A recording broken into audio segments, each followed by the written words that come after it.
Okay, so now we're ready for our next unit, which is going to be on trees, and this is going to be just a pretty simple initial lecture, just introducing some of the basic terms. Now, I imagine that you've probably seen trees before. These things appear in some of our other classes, and certainly in Macam 201, but as you know, we're kind of going slowly in this course, and our purpose is to do everything very rigorously, and it's not a big loss to just run over the definitions once more. Again, if you're hoping to prove something about trees, then you need a precise understanding of the definitions, even just to get started. Okay, so let's do a couple definitions. A forest is a graph with no cycles. Let me note that that necessarily means that your forest must be a simple graph, right? If you had a loop, then that loop together with its endpoint, that's a cycle already. And if you have two edges in parallel, well, again, those two edges and their ends are going to be forming a cycle. So a forest is necessarily a simple graph, and it's just a simple graph without cycles. And a tree is a connected forest. So I can...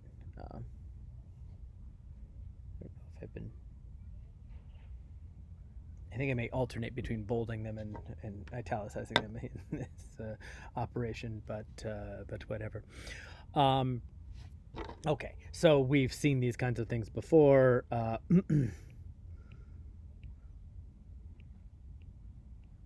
This is a tree. If I were to add some more components like this entire graph, by which I mean all of this would be a forest with three components, each of which is a tree. So trees are allowed to have one vertex or two vertices. I mean, these kinds of degeneracies are certainly allowed. Right, okay, so there's our definition, and we're already ready for our first theorem here, which tells us for any forest how many components there are in terms of vertices and edges. So if G is a forest, then the number of components of G, this is the number of vertices minus the number of edges. Right. So, so in particular, if you were going to be a tree, right, then you'd have only one component, and that would tell you that your graph had better have one more vertex than edge. Or if your graph is a forest, and I tell you have three more vertices than edges, well, then this means that you're going to have three components.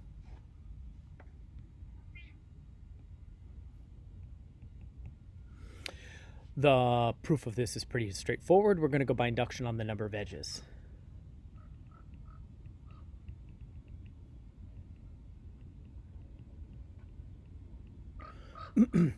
So if we're going by induction on the number of edges, the obvious base case is when there are 0 edges. So in the base case, the number of edges of G is 0. Well, if I give you a graph with no edges, then it's just a collection of vertices, all of degree 0. Sometimes we call those isolated vertices.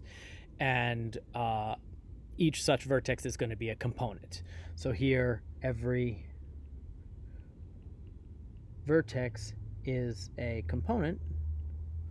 And so the the number of vertices of G will equal the number of components of G, and that means that our formula is working out in this case, right? So here we have 0 edges, and the number of components equals the number of vertices, so we're all good.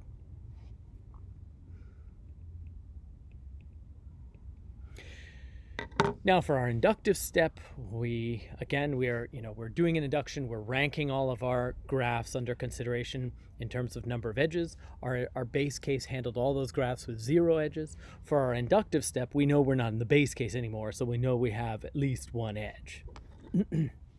So for the inductive step, the number of edges of G is bigger than 0. And you don't have to say this because it's implied by the inductive framework, but of course we know that our formula, this theorem, is going to be holding true for every graph with fewer edges. Now, we are in a good shape here. We know that our graph does not have a cycle, and that means, according to our definition, every edge of the graph is a cut edge, right? So our graph is going to have at least one edge. So I'm going to choose one. So I'm choosing an edge E, and I'm just going to delete it from the graph. And we have a proposition that we proved in a previous lesson telling us how the components of the graph are affected when we delete an edge. As a short reminder, if you have an edge that is not a cut edge, that means you have an edge that is in a cycle, then when you delete that edge, the number of components of the graph does not change. On the other hand, if you have an edge that is a cut edge, that means it's not contained in any cycle, then when you delete it, the number of components goes up by 1. So since E is a cut edge, I'm going to know that G delete E has, excuse me, I'm going to know that G delete E has one more component than G. So this tells me the number of components of G. This is going to be the number of components of G delete E minus 1, right? Again, the graph G delete E is going to have one more component than G. Now, G delete E is going to be another forest, right? It can't suddenly have a cycle now. When the graph G was a forest, so it didn't have a cycle. If you delete an edge, it certainly didn't suddenly form a cycle. So G delete E is going to be another forest. It has fewer edges than our original graph G, and so it's smaller in our inductive kind of hierarchy here, and that means our theorem holds true for it.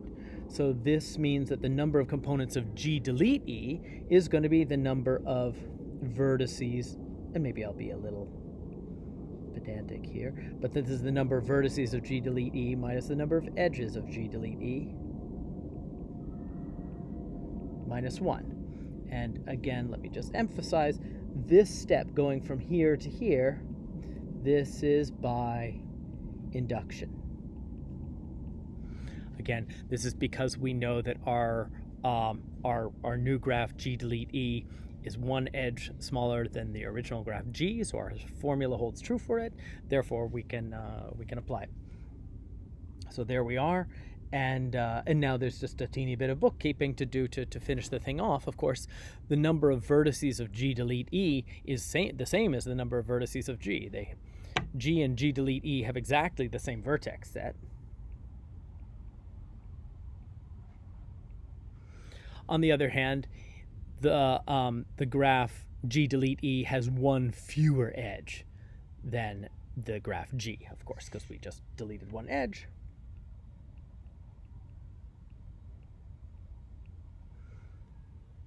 So that gives me that the number of components of G is equal to the number of vertices of G minus the number of edges of G.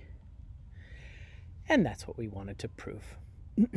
So again, we have a very simple formula here, but it's certainly a useful one. It tells us how the number of components and vertices and edges of a forest relate. Again, number of components is always going to be vertices minus edges. I'll just highlight this corollary for trees that I mentioned out loud once before. If I give you a tree, if, say, T is a tree, then the number of vertices of T is going to be one more than the number of edges. And again, it's just, well, I don't want to skip back, but it's just the formula that we had on the previous page. Again, vertices minus edges is going to give you the count of the number of components anytime you have a forest. If you have a forest with just one component, that means you have a tree. That's a connected forest. And so for a tree, you're going to have the vertices being one more than the number of edges. Okay, let's do another definition. So a leaf is a vertex of degree 1. Oh, that's better. There. So a leaf is a vertex of degree 1, and there's a nice feature of leaves. Well, leaves are convenient vertices in many ways. For one thing, if you have a connected graph and you have a leaf vertex, then it's fairly easy to see that deleting that leaf vertex will leave you with a connected graph, right? In particular, well, like one crazy silly way we could do it is just observe that the edge, this is too trivial for me to spend time on, really. If you have a vertex of degree 1 in a connected graph and you delete that, you're going to still have a connected graph. That's easy to see a number of different ways, and that's a nice feature for us. What's nice about leaves is that property combined with the fact that trees always have them.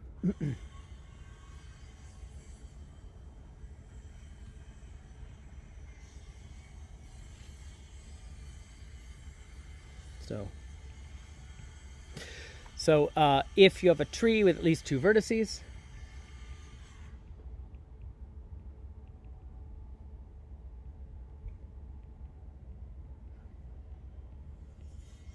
then I claim that it has at least two leaves. And furthermore, if it has exactly 2, then it's a path. And T has at least 2 leaves. And if there are only 2,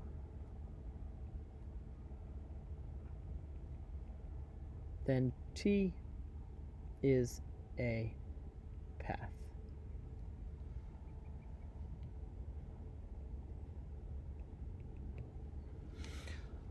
Okay, this is a pretty easy one to prove. I'm giving you a tree. The first thing we know about trees now is that there's one more vertex than edge. Or first interesting thing that we know about a tree is that there's one more vertex than edge. I'm gonna just unravel that formula and kind of cast it in terms of degrees. So this is kind of an instructive trick here. I do sort of consider it a little bit of a trick.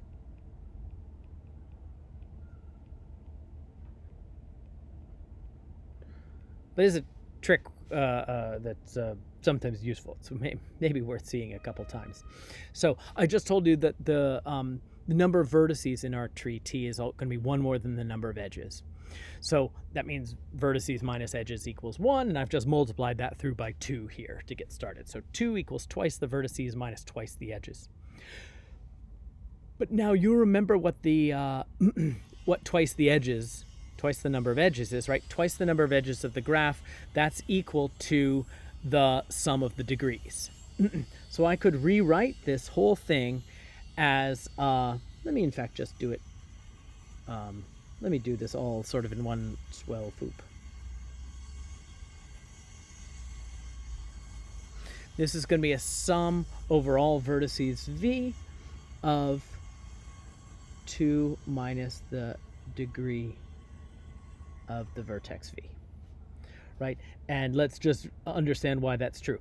If I sum up over all vertices V the number 2, well, that contributes twice the number of vertices. So that's the, right, that's this term over here, right? So summing up over all the vertices in my graph a 2, that's giving me twice the number of vertices. On the other hand, twice the number of edges, that's the sum of the degrees. So this minus twice the number of edges here, that's equal to minus the sum of the degrees. So so there we are. So I have now learned kind of a nice fact here. So 2 is equal to the sum over all my vertices of 2 minus the degree. Now, I am staring at a connected graph with at least 2 vertices. If you have a connected graph with at least 2 vertices, that means no vertex has degree 0, right? So every vertex has to have degree 1 or more. Now what I want you to do right now is to really focus on this term inside my sum here.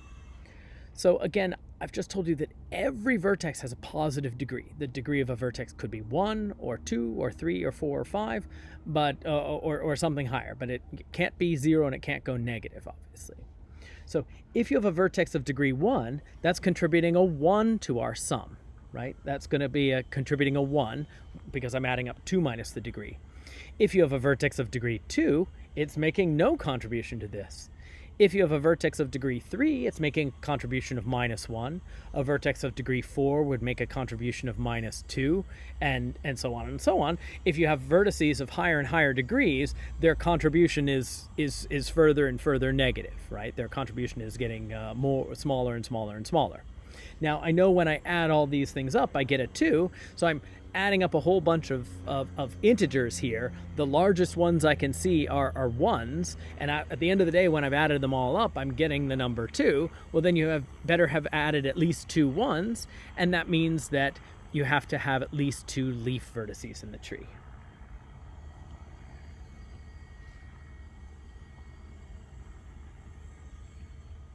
So since T is connected and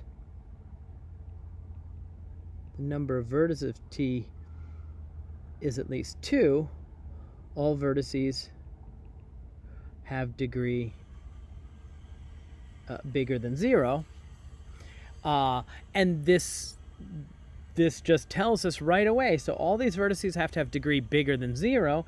And so I'm adding up a whole bunch of integers. I'm getting a 2 in the end. That means you better have added at least 2 1s or one number that was a 2 or higher. But, well, there are no terms here that are going to be a 2 or larger, because the degree of every vertex is positive. So I'm going to have at least 2 of them that are 1s, and that means that there are at least 2 leaves. So this means at least 2 leaves. Sorry, I'm a little short on space here. So now suppose I gave you a graph and I told you there are exactly 2 leaf vertices. So then when we look at this summation here, that means there are going to be 2 terms that are contributing a 1, right? There are 2 vertices of degree 1, and they're each contributing a 1 to this.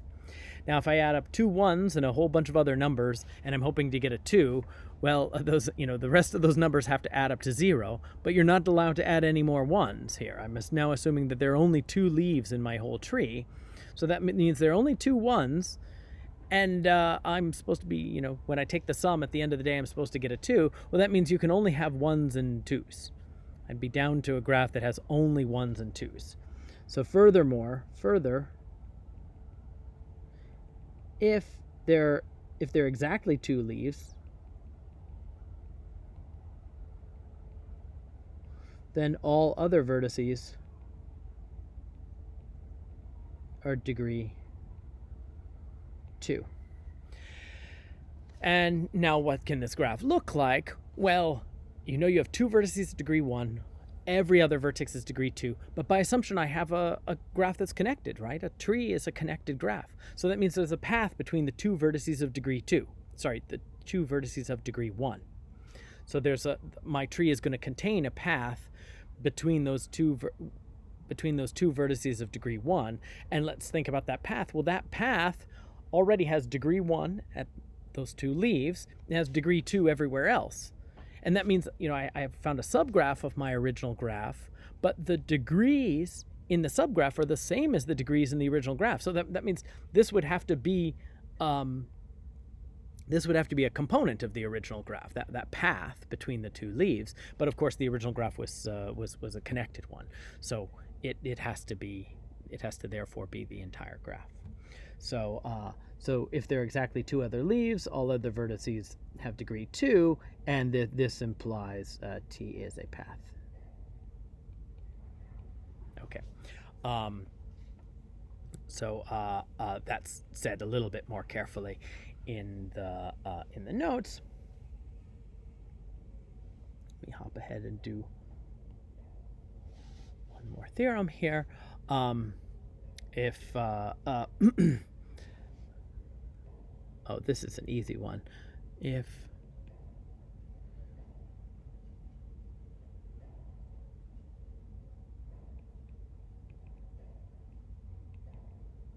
T is a tree and V is a leaf,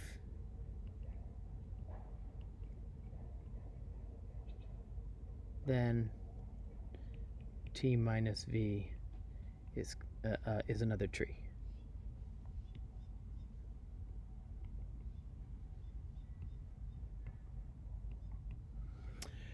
And this is really straight away. It's clear that the graph T delete V cannot possibly contain a cycle, right? The graph T didn't have a cycle to begin with. So the graph T delete V does not have a cycle. It's also easy to see that it's connected. Well, in my original graph, what T was connected, if you take two vertices, say U and W, in T delete V, I know in the original graph, in T, those two were joined by a path, right? There's a path ending at those two vertices. Well, the vertex V is degree 1. It couldn't possibly have appeared on that path. And that means that path was still present in the graph T delete V. So I'll just observe that T delete V has no cycle and is connected, right? So excuse me. So our graph T delete V is again going to be a tree, and the nice thing about this is that this gives us a powerful way of proving theorems inductively when we're in the land of trees, right?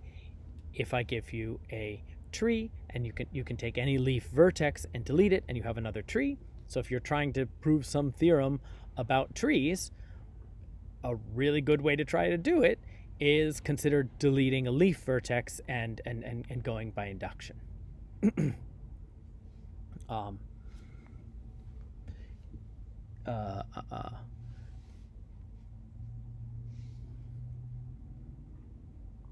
Yeah, so let me do one more proposition here. We'll do one more just sort of example of that. So here's the theorem. If T is a tree and I give you two vertices, then there's a unique path with ends U and V.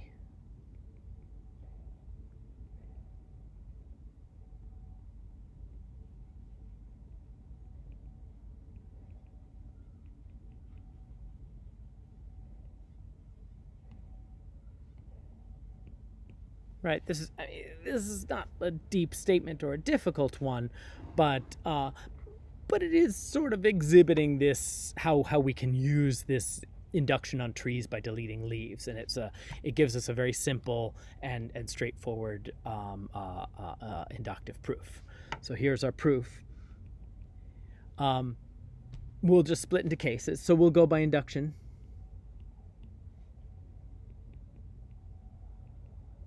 On, say, the number of vertices of G. And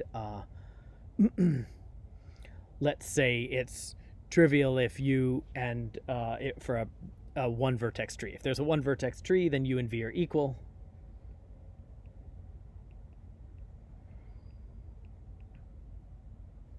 Oh, I realized I switched from T to G here.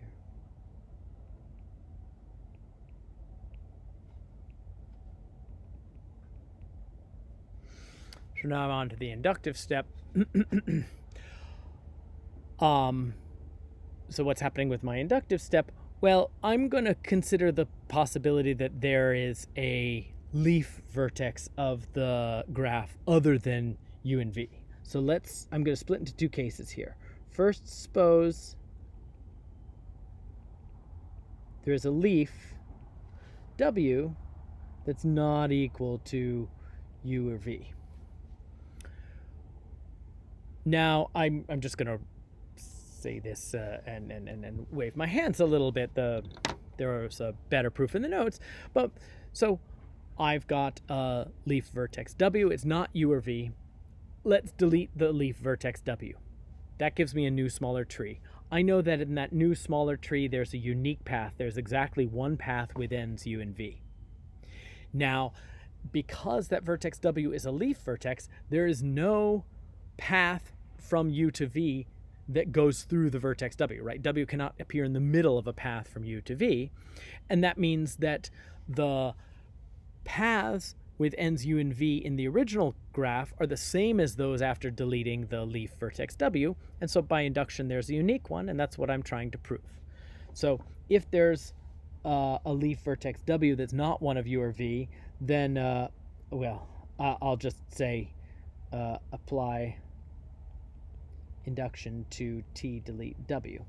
So again, the key feature here is that a leaf vertex cannot be in the interior, cannot be a non-end vertex of any path.